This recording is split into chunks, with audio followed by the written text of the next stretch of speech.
Thank you, Madam Speaker. Madam Speaker, mga kapwa public natin, public servants, at sa ating mga kababayan, maganda at mapagpalang araw po sa ating lahat.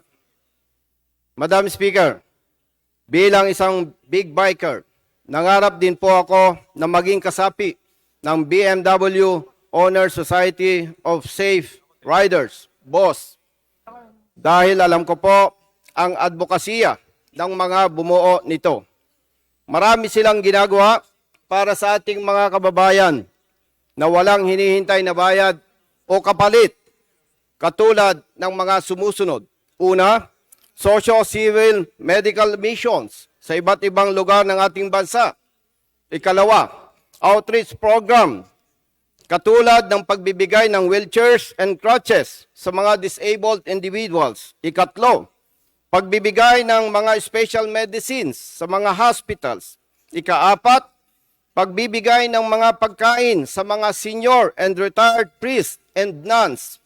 Ikalima, pagbibigay ng mga gamot at gatas sa mga batang malnourished. Ikaanim, paghandog ng feeding program sa mga elementary schools sa mga rural areas. At ang ikapito po, dental missions para sa mga cultural minorities sa malalayong lugar.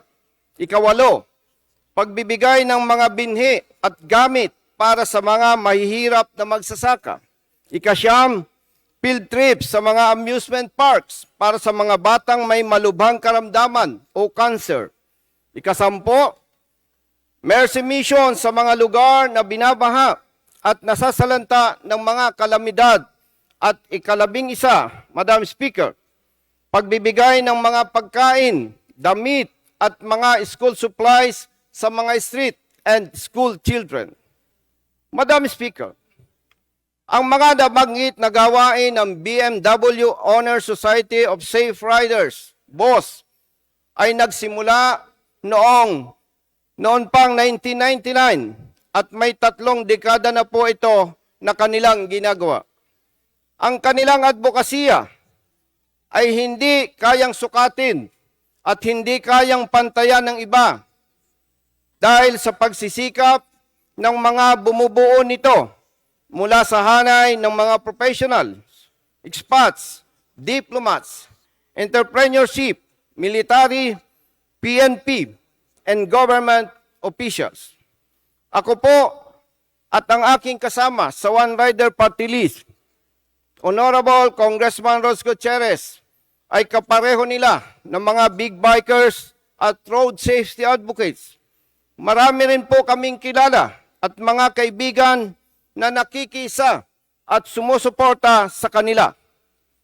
Dahil dito, Madam Speaker, napakahirap para sa amin ang makialam sa problema na kinasasangkutan ng kilala at iginagalang na organisasyon. Pero bilang halal ng taong bayan, Madam Speaker, tayo ay may responsibilidad na dapat gampanan. Dumarating sa ating buhay na kailangan nating pumili at kailangan nating masaktan o makasakit sa damdamin ng iba.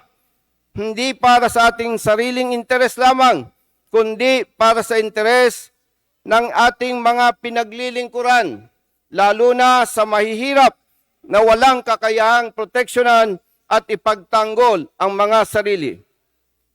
Madam Speaker, ang Philippine National Police ay nakapagtala po ng 19 na vehicular accidents na kinasasangkutan ng ilang mga big bikers na nakilahok sa ginanap na Boss Ironman Motorcycle Challenge nitong nakarang February 2024.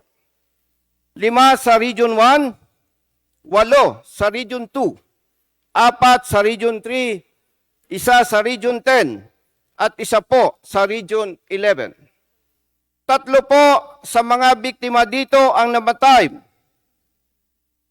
1 sa San Juan, La Union, 1 sa Dagupan City, Pangasinan, at 1 sa Florida Blanca, Pampanga. Ang nabanggit na 19 na vehicular accidents po na kinasangkutan ng ilang mga big bikers na nakalahok sa Boss Ironman Motorcycle Challenge ay naganap lamang nitong nakarang event. Hindi pa po kabilang dito ang mga kawaawang biktima at mga namatay sa mga nagdaang taon. Madam Speaker, isa po sa mga nasabing biktima at namatay noong February 24, 2024, si Brother Dexter Soriano Diso. Siya po ay may asawa at dalawang maliliit na anak. Ang kanyang pamilya ay nakatanggap ng bayad at areglo mula sa big biker na nakabangga sa kanya ng halagang 100,000 pesos. Madam Speaker, ako po ay anak mahirap at lumaki sa bahay kubo. Alam ko po kung gaano kahirap ang buhay mahirap, lalo na ang mawalan ng tatay o nanay. Ako po at aking mga kapatid ay nasanay kumain na kape ang sabaw sa kanin at inihaw na tuyong isda ang pangulam. Ilan lamang po yan sa mga patunay na totoong napakahirap para sa mahirap na pamilya ang mabuhay na walang ama na katulad ng dinanas ng aming pamilya. Hindi po nakapagtapos ng pag-aaral ang iba kong mga kapatid dahil sa kahirapan.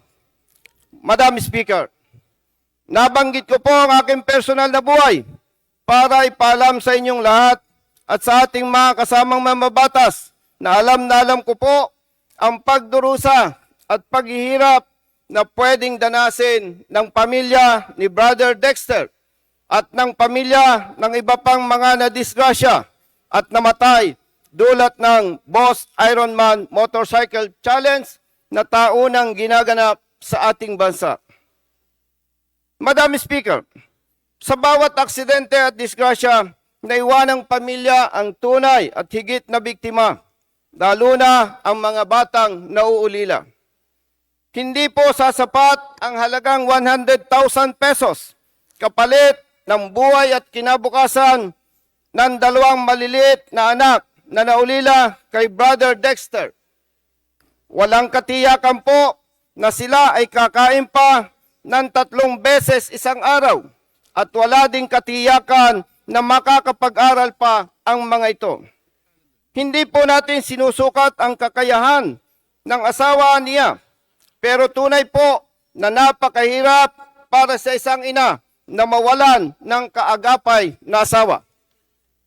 Madam Speaker, walang sino man ang may kakayang ibangon, itaguyod at kalingain ang mga pamilya na nagdudusa at lalong naghihirap resulta ng maagang pagkamatay ng kanilang tatay o nanay.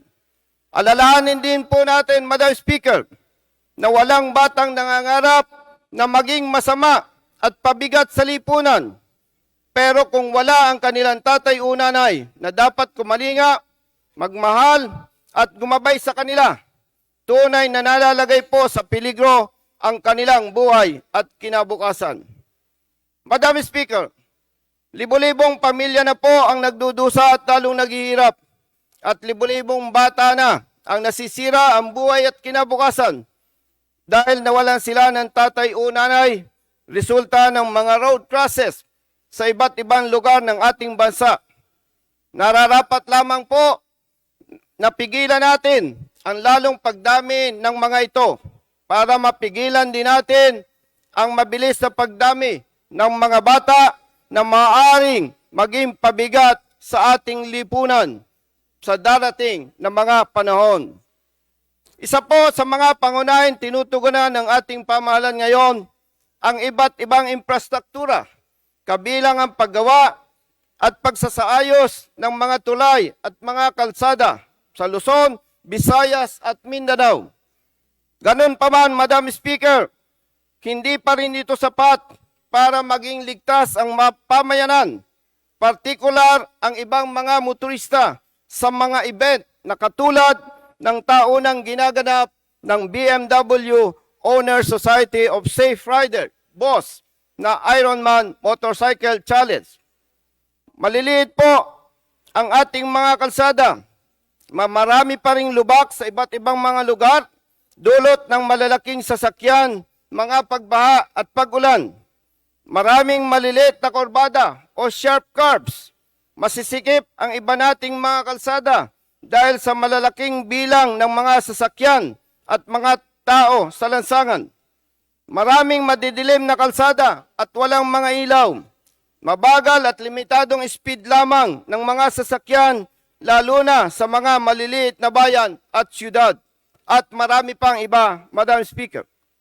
Madam Speaker, honorable colleagues, ang bawat tao at anumang asosasyon ay may karapatan at kalayaan na maging masaya at ipakita ang kanilang galing at talento. Pero ang karapatan at kalayaan ito ay may hangganan o limitasyon kapag naapakan at nasisira ang karapatan at kalayaan ng iba. Madam Speaker, iginagalang at kinikilala po natin ang hindi masukat at hindi mapantayan advokasya ng BMW Owners Society of Safe Riders Incorporated at ang mga nakikisa at sumusuporta sa kanila. Ganon pa man, Madam Speaker, kailangan po nating pigilan ang pagdami ng mga batang naulila at nasisira ang buhay at kinabukasan, hindi lamang para sa kanilang pamilya, kundi para sa Diyos at para sa ating bayan. Kaugnay po nito, hiniling po natin ang suporta at pakikisa ng mga kapwa natin mambabatas at ng mga bumubuo ng Boss Ironman Motorcycle Challenge para sama-sama nating tugunan ang problema po na aking ipinahayag. Madam Speaker, sa inyo po at sa ating mga kasama, maraming salamat po at mabuhay tayong lahat na may pag-ibig sa kapwa at sa ating bayan. Majority Leader. Madam Speaker, I move to recognize the Honorable Rudes Gutierrez for his interpellation. The Honorable Gutierrez is hereby recognized. Thank you, Madam Speaker. Madam Speaker, may we know if the distinguished gentleman from Cavite is willing to yield for some clarificatory questions? Yes, Madam Speaker, I yield para his interpellation. Madam Speaker, unang tanong po, itong event, is this conducted in private or public roads? Madam Speaker, sinasagawa po ito sa pampublikong sasakyan, Luzon, pampublikong kalsada, Luzon, Visayas at Mindanao. Madam Speaker, so ibig po sabihin nito na may kasamang ibang motorista on the road habang ginagawa itong event and may mga pedestrians rin. Yes po, Madam Speaker. At ito po ay walang pinipiling oras. Madam Speaker, ito po ba ay ang unang Ironman or marami na pong event na nangyaring ganito? Madam Speaker, base po sa ating research, ito po ay may 3 dekada na itong Boss Ironman Challenge. Madam Speaker, so sa 3 dekada po ito, is this the first time po na nagkaroon ng casualty? Madam Speaker, base po sa records na ating nakalap, hindi na po mabilang at totoong marami na po ang mga biktima ng mga aksidente na kinasasangkutan ng mga kapatid nating big bikers na nakikilaw dito sa ganitong event, Madam Speaker. Madam Speaker, nabanggit po ng distinguished sponsor na nagkaroon ng may isang victim na inaregloan ng 100,000. And I'm sure this is not the first and last instance of this. Yes, Madam Speaker. Madam Speaker, would the distinguished gentleman have an opinion kung sapat na po kaya ang 100,000 sa ganitong disgrasya? Madam Speaker, nakakalungkot pong sabihin na ibang mga kababayan tayo, mga kapatid natin, partikular ang ibang mayayaman, hindi naman po lahat, masyadong maliit ang pagtingin sa ating kapwa na parang ang tingin po nila sa halagang 100,000 pesos lamang ay sapat na para panagutan ang kanilang pagkukulang o pagkakamali sa mga ganitong event. Madam Speaker. Madam Speaker, I share in the sentiments of the distinguished sponsor. This particular event showcases the need for regulation. It appears that no amount of rules, kahit gaano katagal na po ito, palaging nagbabago ng kanilang rules, hindi po maiwasan yung mga aksidenteng ganito. It begs the question, where does the responsibility of the individual participant stop and the responsibility of the group as a whole begin? With that, Madam Speaker, I believe self-regulation is no longer enough, and I support the distinguished sponsor's call for an inquiry into the matter. Yun lamang po. Maraming salamat, distinguished sponsor, Madam Speaker. Majority Leader. Madam Speaker, I move to recognize the Honorable Richard Gomez for his interpellation. The Honorable Richard Gomez is hereby recognized. Thank you, Madam Speaker. I'd like to ask Congressman Busita if you can answer some questions. Yes, Madam Speaker. Ang tanong ko is, ano ho ba ang objective ng Boss Ironman? Bakit ho ba ito ginagawa on a yearly basis? Amanin, Madam Speaker, wala po ako sa posisyon para sagutin ang katanungan ng gentleman, Congressman Gomez, dito sa kanyang katanungan. Hindi po ako kasapi at ang aking pong pagkakaalam ay limitado lamang. And sa pagkakaalam niyo po, ilang taon na ho itong tumatakbo? Sa nakaraang event po, Madam Speaker, ang pagkakaalam po natin more or less 2,000 po ang participants dito sa nakaraang event. Sa tingin niyo ho ba sa dami ng participants nila, nakokontrol ho ba nila itong mga motorcycle riders na ito? Bago ko po sagutin, Madam Speaker, ang magandang katanungan, gusto ko pong ipalam sa ating lahat na nakita po natin ang pagsisikap ng mga organizers para iwasan ang mga itong naturang aksidente. Pero bilang big biker po, at kayo din po mga motorista, kahit ano pa po ang guidelines na ating ipatupad, hindi po o wala mang sino man na makakapag-control sa bawat participants dito. Particular sa mga big bikers, alam po nating lahat na ang big bike po ay napakabilis tumakbo, lalong-lalo na sa mga expressway at hindi po mapigilan ng mga participants na yung kanilang performance sa expressways ay ginagawa din po nila sa mga pampublikong kalsada, particular po sa mga provincial roads, municipal and city roads, Madam Speaker. Dahil ang sinasabi dito, maaari niyo ho bang ulitin kung ano ho bang ibig sabihin ng BOSS or ng boss? BMW Owners. Yes, Madam Speaker. Ang ibig sabihin po ng boss is BMW Owners Society of Safe Riders, Madam Speaker. Parang, kung safe riding ho yung pinag-uusapan natin, bakit ho kaya every race na nagaganap sa kanila, ito ho ba race or event, every race na nagaganap, laging merong aksidente? Simply because, kung gusto ho natin kumarera, tama ho ba, Madam Speaker, kung gusto natin kumarera tayo sa racetrack, hindi sa kalsada. Dahil hindi natin kaya i-control yung mga pedestrians, hindi mo makokontrol for such a long time yung oras na lumalabas ang red light at ang green light, ang pagtawid ng mga aso, ng mga kalabaw, sa mga probinsya, sa mga highway. Tama ho ba? Tama po, Madam Speaker. Kaya napakaganda pong idea na sana po tulungan po tayo ng mga lokal na pamahalaan para maglabas po sila ng mga ordinansa na kung saan ay kanila pong ipagbabawal at kanilang po proteksyonan ang kanilang mga constituents sa kanilang mga nasasakupan, Madam Speaker. Napakarami, Madam Speaker, ng mga aksidente na nangyari. And who is to blame? Sino po ang responsable sa mga ito? Madam Speaker, salamat po, Ginoong Congressman Gomez, sa inyong katanungan. Ako po ay matagal na rin sa public service. At ang inyo pong katanungan, sino ang dapat sisihin? Yes, nandito na po ito. At ako po'y naniniwala dahil alam na po ito ng Kongreso, ng House of Representatives. Kung ito po ay patuloy nating papayagan, palagay ko naman po wala nang ibang dapat sisihin, kundi tayo, mga nananungkulan na may kapangyarihan para pigilan at proteksyonan ang ating mga kababayan. I speak this way, Madam Speaker, because I myself am a bike rider. I'm a big bike rider. I used to race motocross. I race in the racetracks. I understand safety very well with regards to motorcycle. And I feel sad na ang daming ganito nangyayari sa kalsada natin because of this kind of events.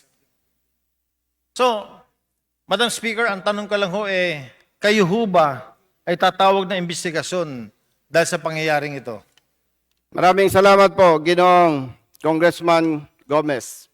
Yes po, tayo po ay Hingi ng tulong sa Kongreso sa pamamagitan po ng mga concerned committee para po ito'y matalakay at sama-sama nating mabigyan po ng kaukulang atensyon. At iimbitahan din po natin ang mga kasapi, organizers ng BMW Honor Society of Safe Riders. Madam Speaker. Pag natuloy po ang inyong investigasyon, asahan niyo po na sasamahan ko kayo. And lastly, Madam Speaker, I would like to say na kung gusto natin kumarera, huwag tayo sa kalsada kumarera tayo sa racetrack. Maraming salamat, Congressman Busita. Maraming salamat, Madam Speaker. Honorable Congressman Gomez, sir. And to my partner, Honorable Congressman Rose Gutierrez and Madam Speaker, at sa ating lahat na mga kasama, salamat po sa oras na pinagkaloob po ninyo sa amin. God bless us all. Majority Leader. Madam Speaker, I move that the privileged speech of the Honorable Busita as well as the interpellations of the Honorable Gutierrez and Gomez be referred to the Committee on Rules for its appropriate action. Is there any objection? The chair hears none. The motion is approved.